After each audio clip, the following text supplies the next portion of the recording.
கிராமங்களில் மிக செல்வாக்கோடு விளங்கி கொண்டிருக்கிற கருப்பண்ண சுவாமியை போற்றுகிறார்கள். அந்த படத்தில் கருப்பண்ண சுவாமியினுடைய வழிபாடு சிறப்பித்து காட்டப்படுகிறது.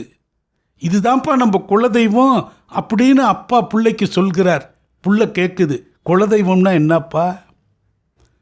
குலதெய்வம்னா நம்மளுடைய முன்னோர் மரபாக வழிபட்டு வரக்கூடிய தெய்வம்ப்பா. மறைந்த முன்னோர்கள் இங்குதான் இரண்டரை கலந்திருக்கிறார்கள். இந்த இடத்துல தான் எல்லோரும் சங்கமிக்கிறோம் என்கிற ஒரு நுணுக்கத்தை ஒரு திரைப்படம் மிக இயல்பாக சாமானிய ஜனங்களும் இன்றைக்கும் புரியும் வகையில் போதித்திருப்பது, அதுவும் ஒரு வணிக நோக்கிலான திரைப்படத்தில் இத்தகைய ஒரு அற்புதமான ஆன்மீக வழிகாட்டுதலை, ஆன்மீக பொக்கிஷத்தை பரிமாறியிருப்பதற்காக தனுஷை நான் மனப்பூர்வமாக வாழ்த்துகிறேன். இந்த சமூகத்துக்கு கிடைத்த ஒரு நல்ல திரைப்படம் இந்த இட்லி கடை.